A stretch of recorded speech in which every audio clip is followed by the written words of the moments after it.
The Great Hall of Galactic Council Station Nexus 7 buzzed with quiet conversation.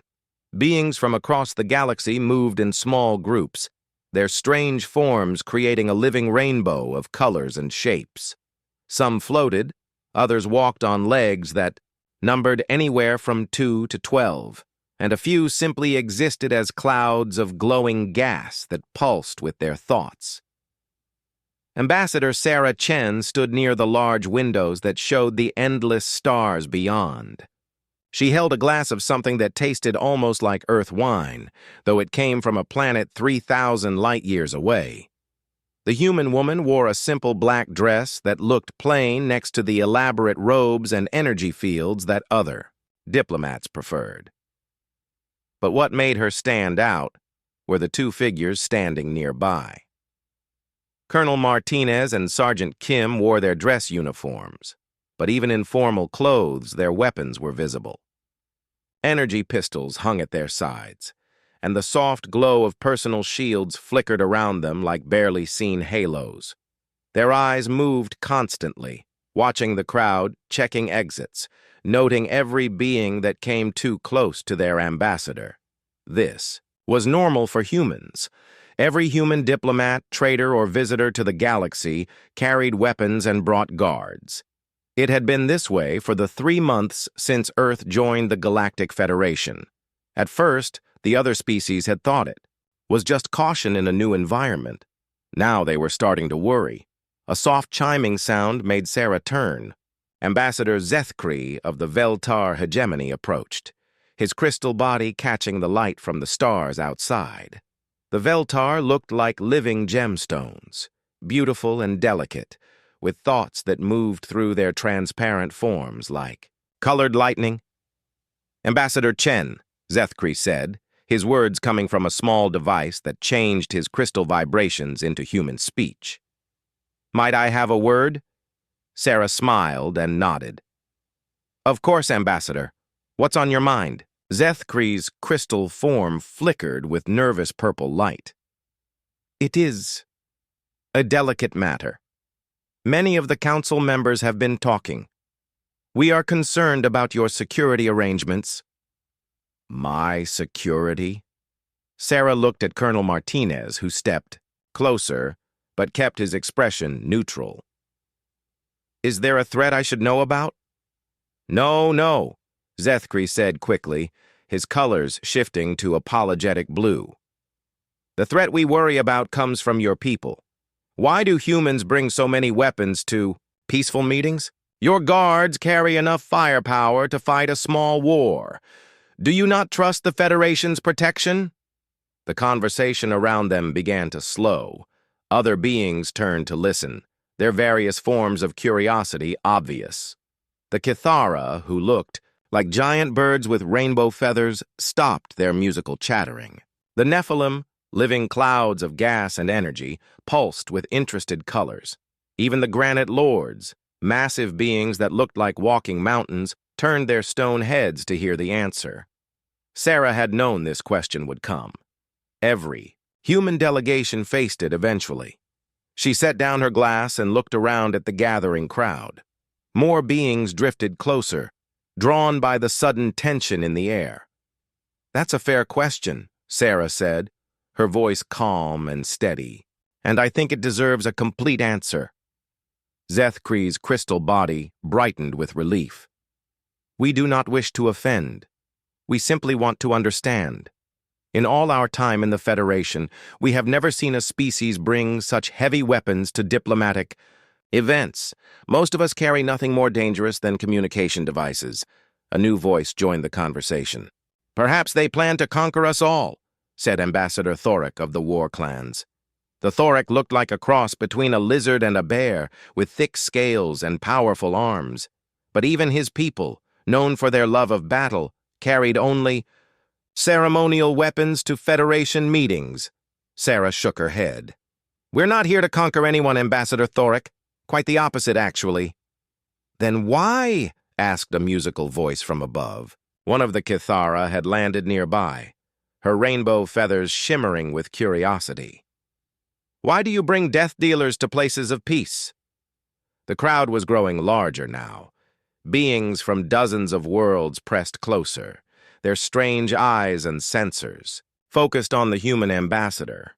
Sarah could feel the weight of their attention, the importance of this moment. Her next words would shape how the galaxy saw humanity for generations to come. Colonel Martinez stepped up beside her. "Ma'am, should I—" "No, Colonel. They deserve to know." Sarah turned back to the crowd of aliens. "You see our weapons and think of aggression. You look at our guards and assume we're planning violence. But you're seeing this backwards." She gestured to the sergeant's weapon. "Every gun, every shield, every piece of protective equipment we carry tells a story. Not a story of conquest, but of protection. We're not armed because we want to hurt people. We're armed because we've learned what happens when good people can't defend themselves." Zethkri's colors shifted to confused yellow. "I do not understand. The Federation maintains peace. The Council's security forces protect all diplomatic meetings. Why do you need your own weapons?"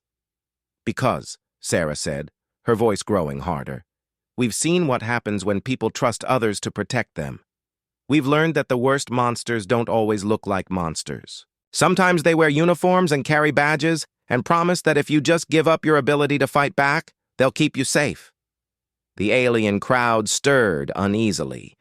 This wasn't the answer they had expected. "I still don't understand," said one of the Nephilim, its gaseous form pulsing with frustrated orange light. "Surely civilized beings can resolve their differences without violence?" Sarah laughed, but there was no humor in it. "Civilized beings, yes. But what about the uncivilized ones? What about those who see civilization as weakness to be exploited?" She looked around at the gathered aliens. "Tell me, how many of your species have experienced war? Real war, where entire populations are wiped out just for being different?" The crowd grew quiet. Most of these beings came from worlds where conflict meant disagreements over territory or resources, settled through negotiation, or at worst, limited fighting between small groups. "The Kithara settle disputes through song contests," Sarah continued. "The Veltar share their thoughts directly, making deception nearly impossible. The Granite Lords are too slow to anger and too strong to fear attack. You're all lucky. Your biology, your evolution, your very nature protects you from certain kinds of evil." She paused, letting that sink in before continuing. "Humans aren't so fortunate. We learned early in our history that there are those among us who see kindness as weakness, peace as opportunity, and trust as something to be betrayed." Ambassador Thoric growled low in his throat. "You speak of your own species as if they are enemies." "Some of them are," Sarah said simply. "That's the point. We learned that the greatest threats often come from within, from those who promise protection in exchange for freedom, who offer security in return for the right to defend ourselves." The crowd was completely silent now. Even the background music from the reception had stopped, as if the station itself was listening. "Would you like the diplomatic answer to your question?" Sarah asked, her voice carrying an edge that made several nearby aliens instinctively step back. "Or would you like the real one?" Zethkri's crystal form flickered with uncertain light. We want to understand. Please tell us the real answer." Sarah nodded slowly. "The real answer is that every weapon we carry, every guard we post, every defensive measure we take is a promise written in steel and energy. A promise that says, never again." "Never again. What?" whispered the Kithara. Sarah's eyes grew distant, as if seeing something far away and long ago. "Never again will we be helpless when evil comes calling. Never again will we trust others to protect what we love. And never again will we let monsters win simply because good people were too civilized to fight back." The silence stretched on, heavy with questions that hadn't been asked yet. But Sarah could see in their strange eyes and sensors that the aliens were beginning to understand. The weapons weren't signs of aggression, they were signs of memory. and the memory was dark. The Great Hall remained silent as Sarah Chen reached into her jacket. Several aliens stepped back nervously, but she only pulled out a small device no larger than her palm. With a gentle press, a holographic display flickered to life above them, showing the image of a blue and green world. "This is Earth," Sarah said, her voice echoing in the quiet space. "Our home. Beautiful, isn't it?" The aliens nodded or made their equivalent gestures. Earth did look peaceful from space, with its swirling white clouds and deep blue oceans. "For most of your species, history is a story of growth and learning," Sarah continued. "You developed art, science, philosophy. You reached for the stars because you wanted to explore and discover." The hologram shifted to show images of various alien homeworlds, each one pristine and unmarked by conflict. Human history is different. The image changed to show an ancient library, its tall shelves filled with scrolls and books. Scholars in simple robes worked quietly at wooden tables, copying texts by candlelight. This was the Great Library of Alexandria, Sarah explained. For centuries, it was the center of human learning. Mathematics, astronomy, medicine, literature, the greatest minds of our world came here to study and teach. The image suddenly filled with flames. The peaceful library became an inferno, scholars running with armloads of books, trying to save what they could from the fire. "It burned," Sarah said simply. "Not once, but many times. Armies came and decided that knowledge was dangerous. They burned books, killed teachers, destroyed centuries of human progress because they were afraid of what people might learn." Ambassador Zethkri's crystal form pulsed with shocked pink light. "But why? Knowledge is precious. Why would anyone destroy it?" "Because knowledge gives people power," Colonel Martinez said, speaking for the first time. His voice was rough, like gravel, and there are always those who want to make sure only they have power. The hologram shifted again, showing a medieval village. Farmers worked in the fields while their children played nearby. It looked peaceful, almost perfect. Then the raiders came. The aliens watched in horror as armored warriors swept down on the village. The farmers had only simple tools, pitchforks, scythes, kitchen knives. They tried to fight back, tried to protect their families, but their tools were no match for swords and armor. "This happened thousands of times throughout our history," Sarah said, her voice steady, but her eyes hard. Good people, peaceful people, had their lives destroyed because they couldn't defend themselves against those who lived by violence. The Cathara ambassador ruffled her feathers nervously. "But surely your governments protected them? Your armies?" Sarah shook her head. Sometimes the armies were too far away, sometimes they were busy fighting other armies, and sometimes... The hologram changed again, showing soldiers in different uniforms attacking the same villages they were supposed to protect. Sometimes the armies were the problem. The images came faster now, showing scene after scene of human suffering.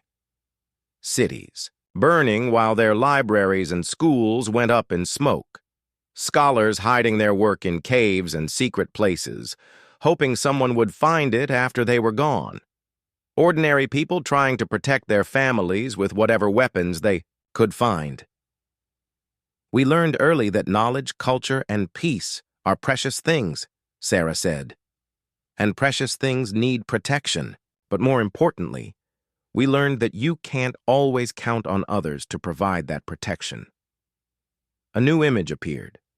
A group of monks in a mountain monastery, carefully copying books by candlelight, while soldiers searched the valleys below.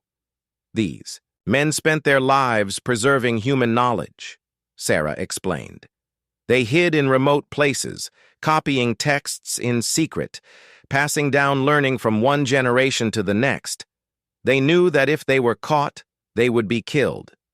But they did it anyway because they understood something important." "What?" asked one of the Nephilim, its gaseous form pulsing with curious blue light. "That knowledge without protection dies. That peace without the ability to defend it becomes slavery. That trust without strength is just an invitation for betrayal. The hologram shifted to show a scene that made many of the aliens gasp. Human soldiers, clearly from Earth's more recent history, stood guard while teachers held classes in the ruins of a bombed school. Even in our darkest times, Sarah said, there were always those who chose to protect rather than destroy, but they learned to carry weapons while they did it. Ambassador Thoric of the War Clans leaned forward. Your people sound like natural warriors. Why do you speak of this with such sadness? Sarah's expression grew even more serious. Because we never wanted to be warriors, Ambassador. We wanted to be farmers and teachers and artists and explorers. But we learned that if good people don't learn to fight, then only the bad people will have weapons. The hologram showed a new image, a human city under attack, but this time the defenders were ready. They had walls, weapons, trained soldiers. The attackers were driven back. This is why we carry weapons, Colonel Martinez said, his hand resting on his sidearm. Not because we want to use them, but because we've learned what happens when we can't. The images continued, showing the long, bloody story of human civilization, times when the strong preyed on the weak, when knowledge was destroyed out of fear, when peace was shattered by those who saw kindness as weakness.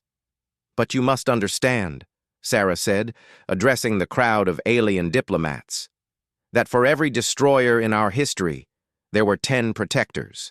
For every book burned, there were a dozen people who risked their lives to save others. For every village that fell to raiders, there was a city that stood strong because its people refused to be helpless. A young Veltar in the crowd spoke up, its crystal form glowing with innocent green light. But surely those dark times are behind you now. Your world is peaceful, yes? Sarah and Colonel Martinez exchanged a look. The hologram shifted to show more recent images. Human peacekeepers protecting refugees, soldiers standing guard at schools and hospitals, police officers walking dangerous streets to keep ordinary people safe. We've learned to be better, Sarah said carefully. But we've never forgotten the lessons of our past. Every generation of humans grows up learning the stories of what happened to those who couldn't protect themselves. We teach our children about the farmers who died with pitchforks in their hands, about the scholars who hid knowledge in caves, about the cities that fell because they trusted others to keep them safe. The alien crowd was completely silent now, absorbed in this dark history they had never imagined. The weapons you see, Sarah continued, are not tools of conquest. They're tools of memory. Every gun, every shield, every defensive system we build is a reminder of a simple truth. Evil exists, and it never takes a day off. If good people want to protect what they love, they need to be stronger than those who would destroy it. Zeth Kreese. Crystal form flickered with understanding, but also with fear. You prepare for war even in times of peace. We prepare for reality, Sarah corrected. Peace isn't the natural state of the universe. Peace is what happens when good people are strong enough to make it happen and wise enough to keep it. The hologram faded, leaving the aliens in the soft light of the stars outside. Many of them looked shaken, their various expressions showing a dawning understanding of what they had never known about their newest Federation members. But Sarah wasn't finished yet. There was more to the story, and she could see in their eyes that they were ready to hear it. The real reason humans carried weapons wherever they went was darker than simple history. It was about the monsters that wore friendly faces. Sarah Chen looked around at the gathered aliens, seeing the confusion and concern in their strange eyes. They had listened to her history lesson about raiders and burning libraries, but she could tell they still didn't fully understand.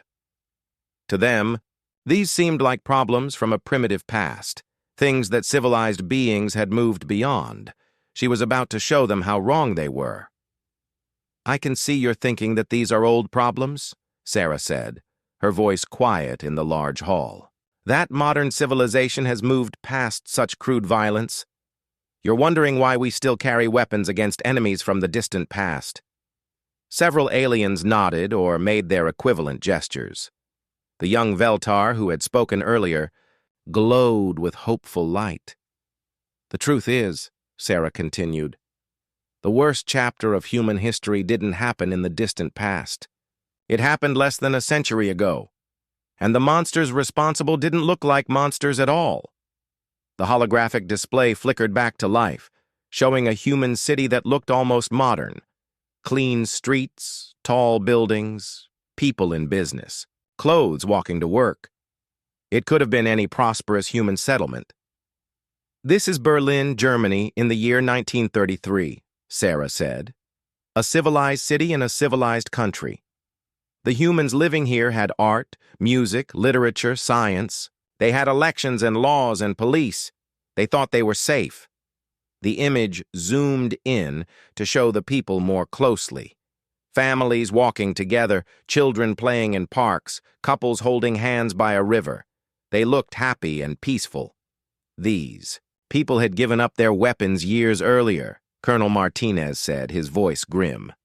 Their government had convinced them that only the police and army needed guns.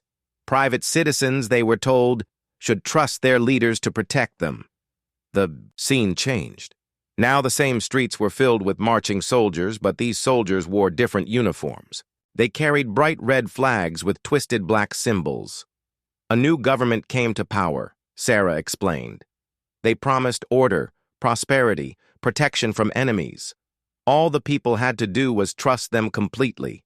Give up just a few freedoms. Let the government decide what books they could read, what ideas they could discuss, who they could be friends with. The aliens watched in growing horror as the peaceful city transformed. Books burned in great piles in the town squares. But this time it wasn't foreign raiders destroying them. It was the people's own government.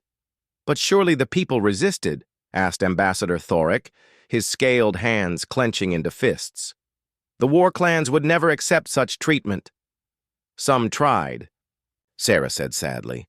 The hologram showed small groups of humans hiding in basements and forests, but they looked desperate and weak. But they had given up their weapons years before, remember? They had trusted their government to protect them. Now that same government was hunting them down. The images became darker, trains filled with frightened people, camps surrounded by wire and guards, families torn apart in the night. The aliens could see the suffering even without understanding all the details. In just 12 years, Sarah said, her voice barely above a whisper, this civilized, educated, modern society murdered 6 million of its own citizens. Not in battle, not in self-defense, but simply because they were different, because they worshipped differently, or thought differently, or looked different. The silence in the hall was complete. Even the background hum of the station's systems seemed muted. 6 million, repeated the Cathara ambassador, her musical voice cracking with shock. How is such a number even possible? It was organized, Colonel Martinez answered. Planned, systematic. They built factories for killing, transportation, systems for moving victims, bureaucracies for processing the paperwork. It wasn't random violence. It was industrialized murder. The hologram shifted to show other scenes, other times and places. Different uniforms, different flags, but the same terrible pattern. This wasn't the only time, Sarah continued. Russia, China, Cambodia, Rwanda, again and again throughout our recent history, governments turned on their own people, and each time the victims had the same thing in common. What? Asked Zethkri, though his crystal form was already flickering with fearful understanding. They had trusted someone else to protect them. Sarah walked closer to the alien crowd, and several of them instinctively backed away from the weapons she and her guards carried.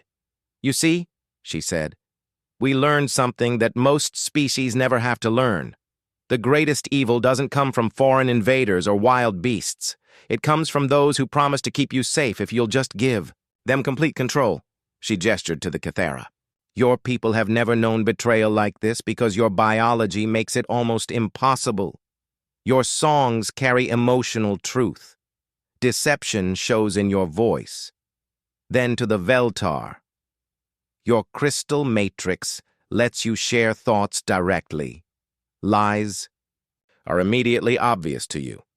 And to the Granite Lords, you live for thousands of years and think in centuries. Short-term deception is meaningless to you. The aliens stirred uneasily, beginning to understand what made humans different. We don't have those protections, Sarah said. A human can look you in the eye, shake your hand, promise to protect you, and be planning your death the entire time. Our own history is full of leaders who were elected by the people, then turned around and enslaved or murdered those same people. The hologram showed a new image. A man in a simple military uniform speaking to a cheering crowd. He looked ordinary, even friendly. This man convinced an entire nation that their problems were caused by their neighbors, Sarah explained. He promised that if they just gave him enough power, he would solve everything. They believed him. They gave him that power. The scene changed to show the results. Cities in ruins, millions dead, an entire continent at war. The people who followed him weren't evil, Sarah continued. Most of them thought they were doing the right thing. They were teachers, farmers, shopkeepers, parents. Ordinary people who made the mistake of trusting someone who promised them safety in exchange for freedom. Ambassador Thoric's warrior nature was clearly disturbed by this revelation, but surely some fought back. Even without weapons, surely some resisted. They tried, Colonel Martinez said grimly. But when you've given up your weapons, when you've accepted that only the government should have the power to defend or attack, resistance becomes almost impossible. The few who tried were quickly overwhelmed. Sarah's expression grew even more serious. That's when we learned the most important lesson in human history. Freedom isn't free, and safety isn't safe. The moment you give someone else complete power over your protection, you give them complete power over your life.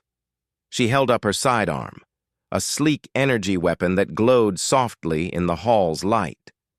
This weapon isn't pointed at you, she said to the alien crowd.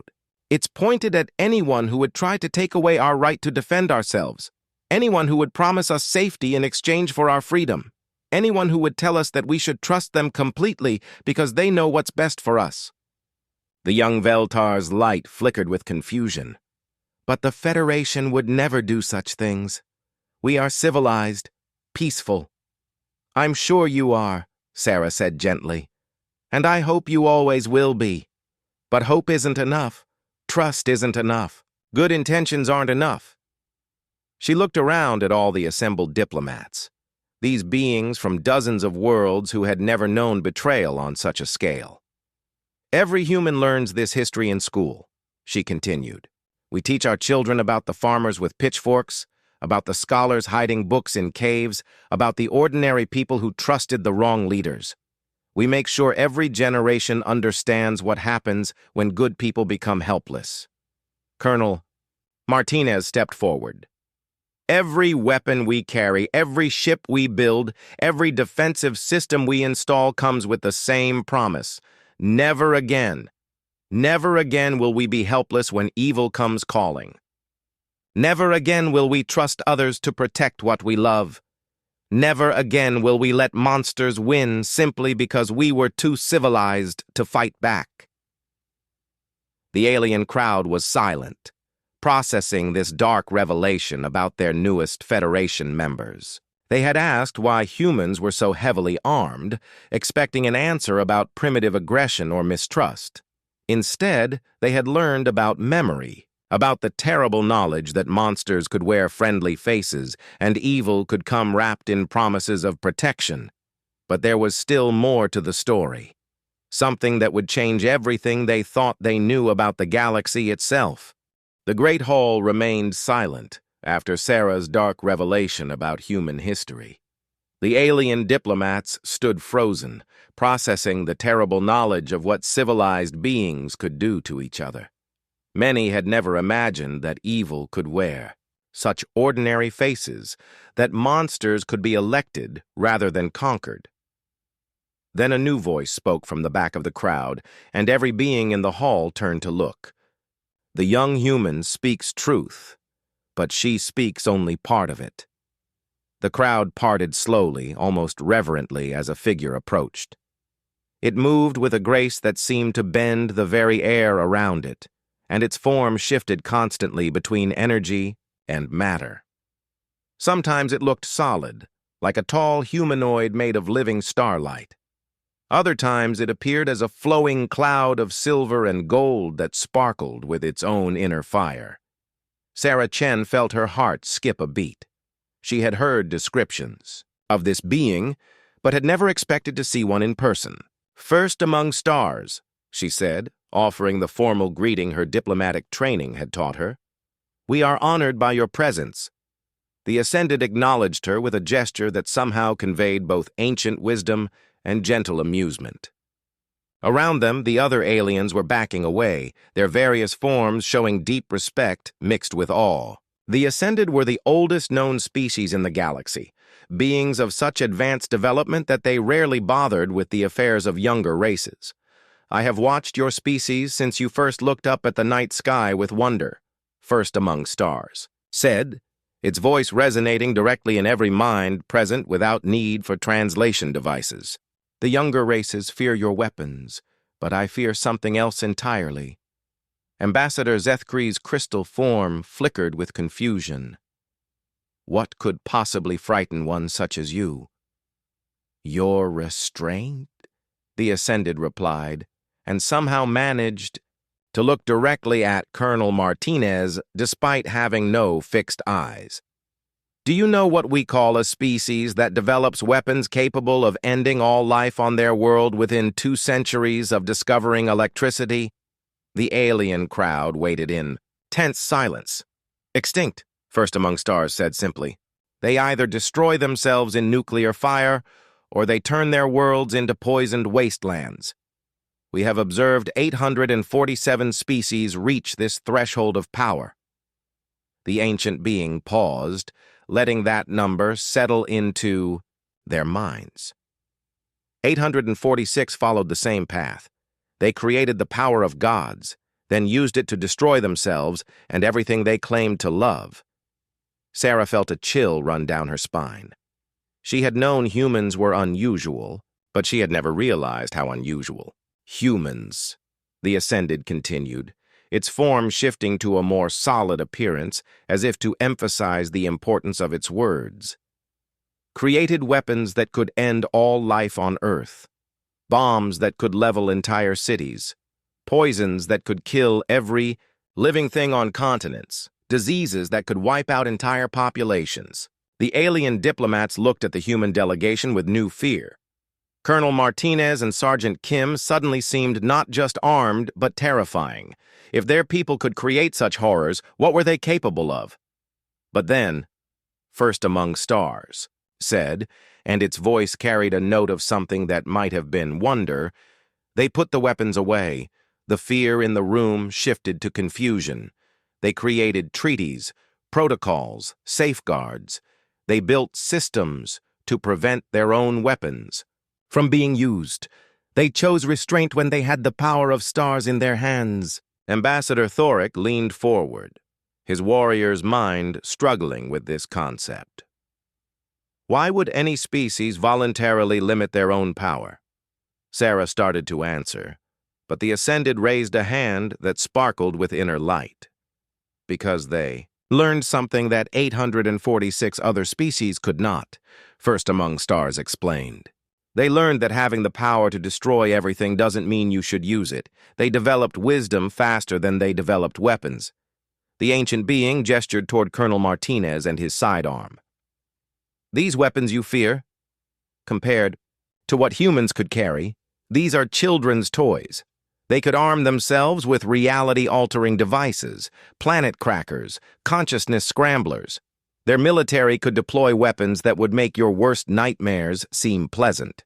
Several aliens stepped back even further from the human delegation. "Instead," the Ascended continued, They carry kinetic projectile weapons and energy shields, tools that can protect the innocent and stop the guilty, but cannot accidentally destroy civilizations. First Among Stars moved closer to Sarah, its form solidifying until it looked almost human itself, though it still glowed with soft starlight. "I have existed for millions of years," it said. "I have seen empires rise and fall, watched species evolve from primitive creatures to masters of space and time, but I have never seen anything like what happened on Earth." "What do you mean?" asked the young Veltar, its crystal form pulsing with curious light. "They had the power to rule the galaxy," the Ascended explained. "With their weapons, their willingness to fight, their understanding of conflict and strategy, they could have conquered every world they encountered. Instead, they applied to join the Federation as equals. They offered to share their knowledge, their protection, their strength." Sarah felt a flush of pride, but also embarrassment.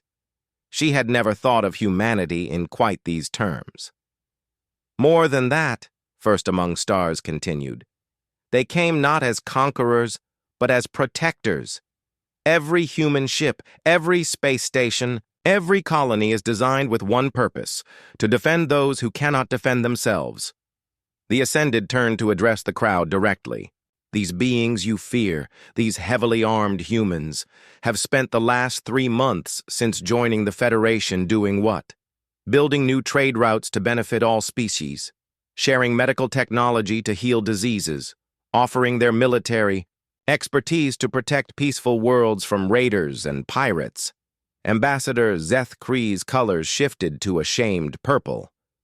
We judged them based on appearances. We saw weapons and assumed aggression." "Understandable," the ancient being said, gently. "Most species show their nature openly. Peaceful beings carry no weapons. Aggressive beings carry many weapons. But humans—" Its form sparkled with what might have been amusement. "Humans carry weapons precisely because they are peaceful." "I don't understand," said one of the Nephilim, its gaseous form pulsing with confused colors. Sarah stepped forward, finally understanding what the Ascended was trying to show the others. "We carry weapons because we've learned that peaceful people need to be strong, or else only the violent people will have power. We're armed not because we want to fight, but because we want to make sure fights end quickly and the right side wins." First Among Stars nodded approvingly.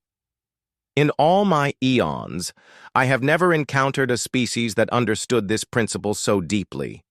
Most beings are either pacifists who cannot defend their ideals, or warriors who live only for conflict. Humans have found the balance. They are warriors in service of peace." The Ascended's form began to shift again, becoming more energy than matter. "But there is something else you should know about why humans are armed," it said, its ancient gaze settling on Sarah Chen. "Something they have not told you yet?" Sarah felt her heart sink. She had hoped to avoid this topic, at least for a while longer. The galaxy seemed so peaceful, so safe. She had wanted to let the other species enjoy that peace a little longer. But First Among Stars was looking at her with those ancient, knowing eyes, and she knew the time for pleasant illusions was over. "You're going to tell them about the Devourers," she said quietly. A chill seemed to pass through the station itself. Several alien species translation devices struggled with the word, producing variations like "the hungry dark," "those who consume light," and "the ending of all things." The Ascended nodded gravely. "The Galactic Federation has been carefully sheltered from this knowledge. Perhaps it is time they understood why the old powers armed themselves so heavily, and why we are so grateful for new allies who understand the necessity of strength." The alien crowd pressed closer, sensing that they were about to learn something that would change everything they thought they knew about the galaxy. And in the depths of space, far beyond the rim of known space, something Vast and hungry, stirred in the darkness between stars, as if it had heard its name spoken. The Great Hall of Galactic Council Station Nexus 7 had never been so quiet. Every being present could sense they were about to learn something that would change their understanding of the universe itself. The Ascended, known as First Among Stars, stood in the center of the crowd, its ancient form flickering between energy and matter like a living constellation. Sarah Chen looked at the ancient being with a mixture of respect and resignation. She had hoped to keep this secret a little longer, to let the peaceful species of the Federation enjoy their innocence. But perhaps it was better this way. Perhaps they needed to know. "You're going to tell them about the Devourers," she said, again, her voice carrying across the silent hall. The word seemed to echo strangely, and several alien translation devices sparked and made distressed noises as they tried to process concepts they had no framework for understanding. First Among Stars nodded slowly. "The time for comfortable lies is ending. They deserve to know why we have watched their borders so carefully, why we have built our defenses so far from their worlds, why we have been so grateful for any species willing to stand and fight." Ambassador Zeth Kree's crystal form flickered with nervous energy. "What are these Devourers?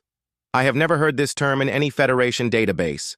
"Because we have kept it from you," the Ascended replied, its voice heavy with ancient sorrow. "We wanted to give you time to grow, to develop, to enjoy the peace we fought so hard to preserve. But that time is ending." Sarah stepped forward, her diplomatic training warring with her human instinct to protect these innocent beings from harsh truths. The diplomatic training lost. 300 years ago, she began, long before we achieved faster-than-light travel, our deep space telescopes detected something at the edge of our galaxy. Radio signals, distress calls, fragments of communications from civilizations we had never known existed. The holographic display flickered to life again, showing the vast spiral of the Milky Way galaxy. Points of light marked the locations of known civilizations, including Earth in one of the outer arms. "The signals came from here," Sarah said, pointing to the very edge of the galaxy's spiral. The hologram zoomed in to show empty space where stars should have been. Entire star systems were sending out emergency broadcasts, calling for help, begging anyone who could hear them to remember that they had existed. The alien crowd leaned in, their various forms showing intense curiosity mixed with growing dread. "And then," Colonel Martinez said, his gravelly voice cutting through the silence like a knife, "the signals stopped, not all at once, but one by one. Star system after star system went silent. Perhaps they were destroyed by some natural disaster," suggested the young Veltar hopefully. "A nova or a black hole?" First Among Stars shook its head, and starlight seemed to dim around the ancient being. "Nothing so simple. We sent long-range probes to investigate. What we found was worse than destruction." The hologram changed to show the readings from those ancient probes. Where thriving star systems should have been, there was only empty space. Not destroyed planets or dead suns, but nothing at all. As if entire solar systems had been carefully removed from reality. "The Devourers don't just destroy civilizations," Sarah explained, her voice barely above a whisper. "They consume them. They eat not just the matter and energy of worlds, but the very information that those worlds ever existed. Reality itself forgets that those places, those people, those entire species ever were." The silence in the hall was so complete that the soft hum of the station's life support system sounded like thunder. "How many?" asked Ambassador Thoric, his warrior's mind immediately grasping the scope of the threat. "We estimate over 50,000 civilizations," First Among Stars replied. "Races with billions of years of history, species that had mastered technologies beyond anything the current Federation can imagine, entire galactic arms full of life and art and knowledge. Gone," Sarah added. Not just dead, but erased, as if they had never been. One of the Nephilim pulsed with terrified purple light, but surely something so powerful would have been detected by our long-range sensors. Where are they now? The Ascended's form solidified, taking on an appearance almost human, but for the starlight that flowed through its translucent skin. They are here, it said simply. At the edge of our galaxy, just beyond the range of your most powerful telescopes. They have been slowly consuming their way inward for millions of years. Sarah activated a new display, showing a timeline that stretched across geological ages.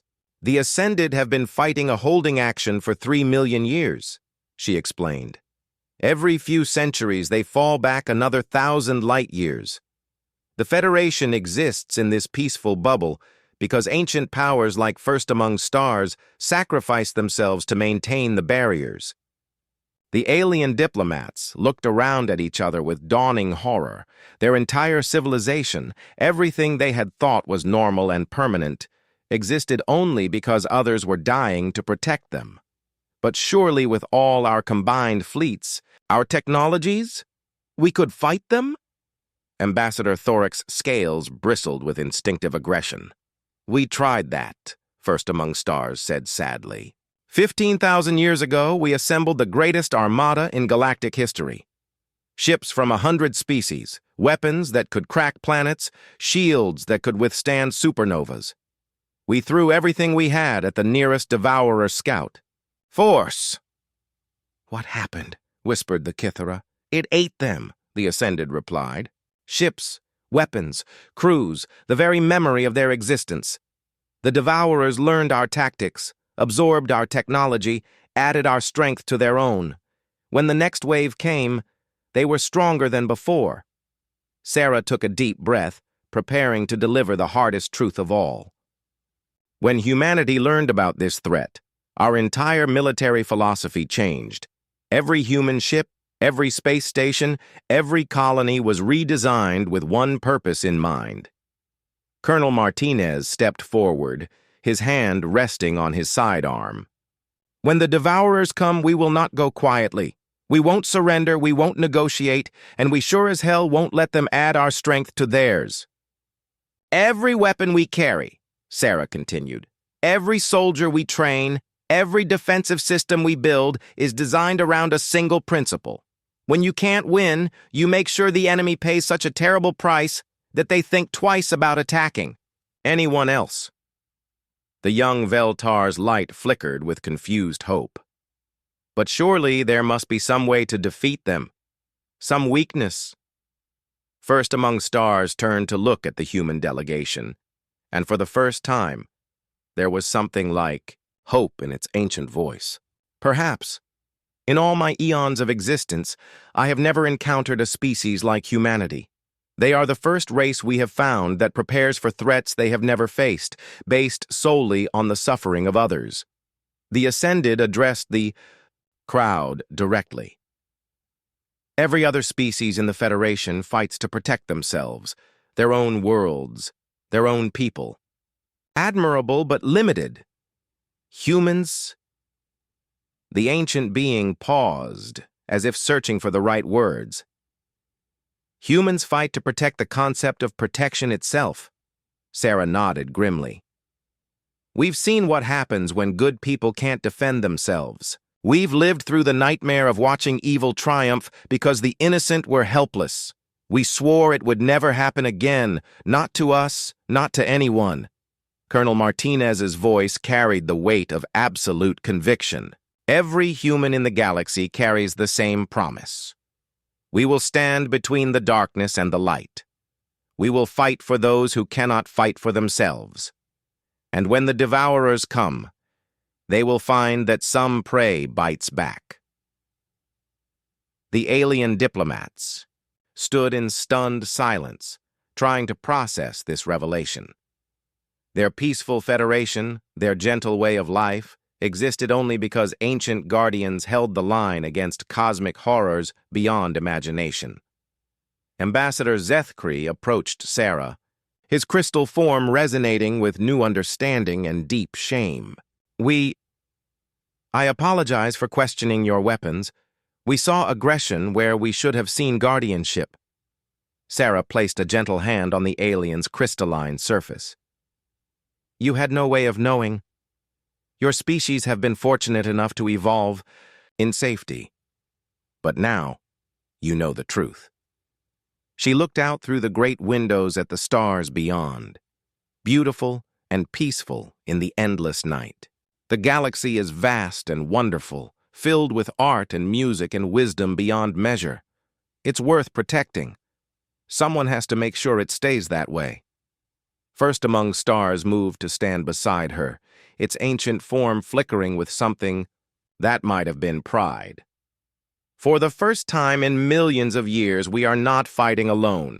The barriers are weakening, the devourers are gathering their strength for another push inward. But now, we have allies who understand what is at stake. The alien crowd began to disperse slowly, their minds reeling with this new knowledge. Everything they had thought they knew about the universe had changed in the span of an hour. 6 months later, the first joint Human Federation defense exercises began. The weapons that had once seemed excessive were now recognized as barely adequate, preparation for what was coming. Training programs started on 100 worlds, teaching peaceful species the harsh lessons that humanity had learned through blood and suffering. And for the first time in 3 million years, the ancient guardians at the galaxy's edge were not alone.